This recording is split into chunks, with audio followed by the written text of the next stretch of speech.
Mekdoul Louardi. Vous désirez garder la nationalité française? Oui, monsieur. Très bien. Vous voulez signer la déclaration? Oui, monsieur le juge, merci. Oui, Guergat Boudjema. présent, monsieur le juge. Approchez, approchez. Vous désirez garder la nationalité française? Oui, monsieur le juge. Très bien. Signez la déclaration. Oui, monsieur le juge. Cette cérémonie a lieu tous les mercredis. Au camp militaire de Rivesaltes, près de Perpignan, nous avons vu les harkis rapatriés d'Algérie faire leurs premiers pas dans la vie métropolitaine.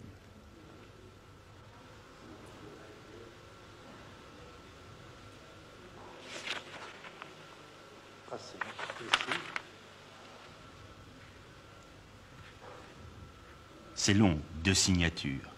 Parfois, monsieur le juge s'impatiente un peu. Vous l'avez vu. Voici le récépissé de la déclaration que vous venez de souscrire. Ne le Merci, perdez pas. monsieur le juge. Dès que votre femme est là. Il est là. Ah, approchez, madame. Guergat et Boudjema. Présent, monsieur le juge. Approchez. Vous désirez garder la nationalité française, madame? Oui, monsieur. Oui, monsieur. Bon, tenez, je vais vous délivrer le récépissé de la déclaration que vous savez signer. Vous savez signer? Je ne connais pas. Comme ça. Hein? Je ne connais pas. Non, je ne sais pas. Bon, ça ne fait rien. Voici le récépissé de la déclaration, madame. Voilà. Vous pouvez vous retirer, monsieur. Je vous remercie. Vous pouvez partir. Aoucha, C'est fini. l'arbitre, c'est fini, c'est fini. Est-ce que vous désirez garder la nationalité française? Oui, monsieur le juge. Oui, monsieur le juge. Oui, monsieur le juge. Oui, monsieur le juge. Et votre femme? Voulez-vous lui... Oui, monsieur le juge. Alors ça y est, vous êtes... Je suis français. Vous êtes français. Votre femme aussi. Moi et ma femme. Est-ce que ça veut dire que vous ne vous sentez plus algérien? Non, non, non, non, pas du tout. Plus du tout. Non. Je sens bien que je suis français pour le moment. Français. Et vous pensez que vous ne regretterez jamais l'Algérie? Jamais, jamais, jamais. Jamais. C'est votre pays natal pourtant. Oui. J'en avais marre, j'en avais jusqu'ici, à l'Algérie. Alors maintenant, je pense plus à l'Algérie. Fini. Ne plus penser à l'Algérie, être français, ces phrases-là entendues un peu partout dans le camp n'étaient pas un constat, bien sûr. Seulement un souhait exprimé au présent dans l'espoir qu'il se réalisera plus vite. Le temps qu'il y faudra, c'est le problème actuel des anciens harkis. Et c'est aussi notre problème, puisque nous les avons pris en charge. Le camp, mis sur pied et dirigé par les militaires, a d'abord comme rôle de recevoir et d'héberger les familles de harkis. L'argent qu'elles touchent de l'État, sous forme de primes de secours, est entièrement converti en nourriture, linge et vêtements. Tout cela marche à merveille. Mais il faut aussi les préparer à la vie qui les attend en France. Aux hommes, on fait suivre des cours de préformation professionnelle, bâtiments et métaux, et aussi des classes d'IVM, initiation à la vie métropolitaine. J'arriverai demain en gare de Perpignan à midi. Viens me chercher avec un taxi. Voyez, on va essayer d'écourter le texte. Parce que plus il y a de mots, plus le télégramme est cher. Hein? Alors, là-dedans, on va enlever les mots inutiles. Hein? J'arriverai. Pourquoi? Parce qu'il y aura le nom de l'expéditeur. Hein? Qui sait que c'est lui? Alors, on enlève le J. Aux femmes, on fait suivre des cours de travaux ménagers. Il faut apprendre à se servir d'un fer électrique, d'une machine à coudre. Il faut aussi apprendre à parler et à lire en français. Apprendre à lire pour une femme arabe, c'est un événement grave. C'est acquérir ce droit effrayant de penser, de réfléchir, de se mêler aux problèmes qui ne sont pas immédiatement ceux du foyer. Beaucoup, la plupart, ne s'y risquent pas. Ici, ce sont les femmes âgées qui viennent. Je ne dis pas le plus volontiers, mais avec le moins d'appréhension, de répugnance. Les jeunes n'osent pas.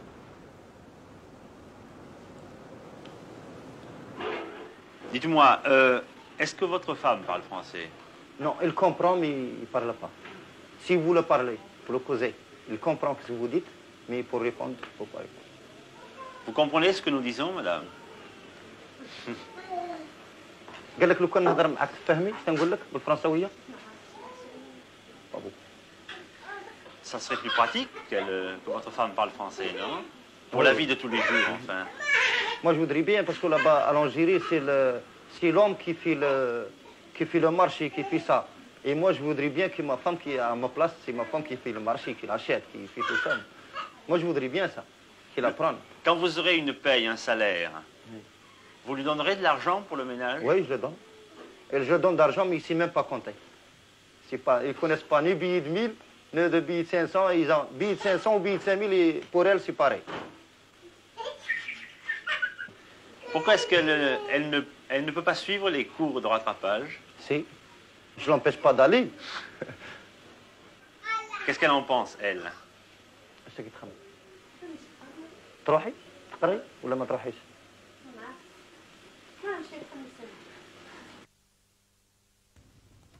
Le ministère des Rapatriés a installé dans le camp une antenne civile pour le reclassement des adultes. On y reçoit les demandes des employeurs métropolitains qu'on transmet à mesure aux intéressés. Je te convoquerai. Ça va. Tiens. Merci. Tu es libre. Vas-y. Le suivant. Les problèmes ne manquent pas. Voici un exemple. Bouffal. Amran. Ouais.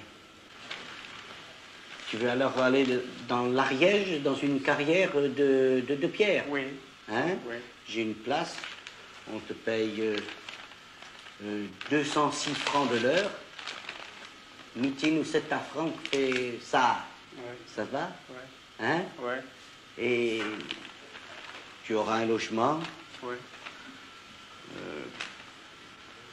qui se compose de 2 pièces.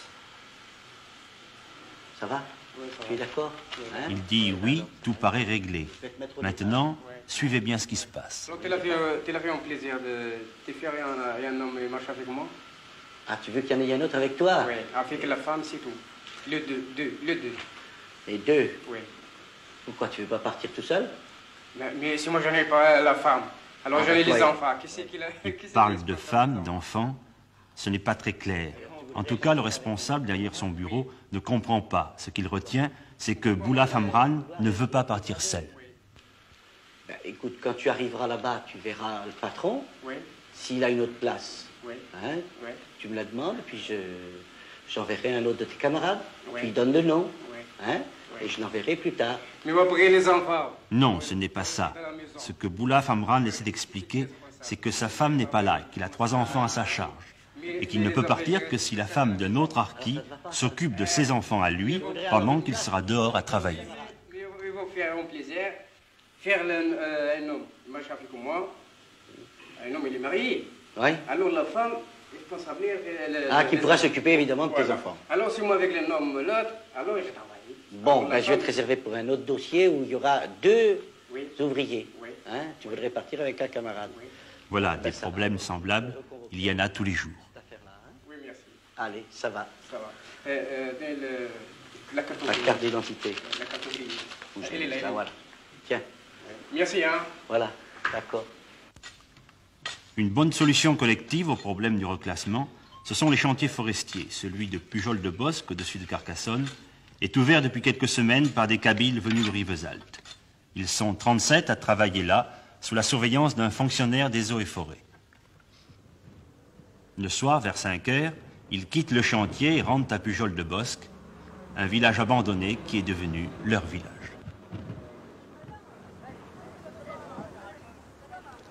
Ils s'installent peu à peu. On a refait pour eux une école, les adductions d'eau, les murs et les toits de 37 maisons, puisqu'il y avait 37 familles à reloger. Le problème reste l'isolement. Le village habité le plus proche, Villeneuve, est à 7 km, par une route étroite et sans revêtement, à peine carrossable l'hiver. Pourtant, les commerçants de Villeneuve se sont toujours arrangés pour monter jusqu'ici, quel que soit le temps.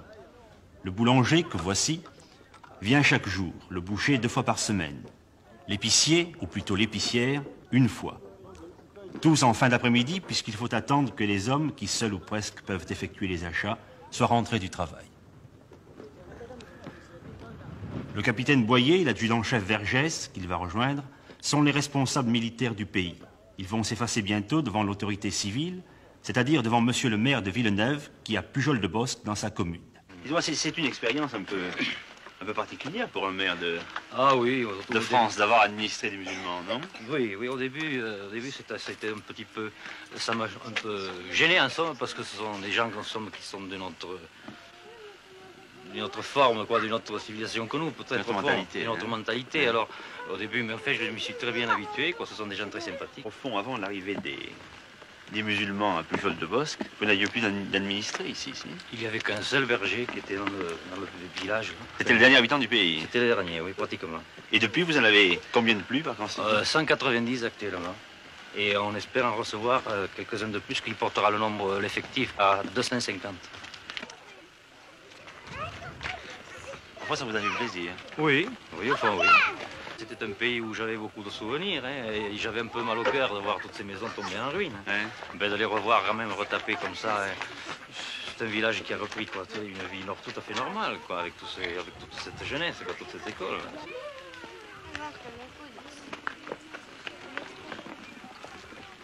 Ça te plaît de vivre en France? Oui.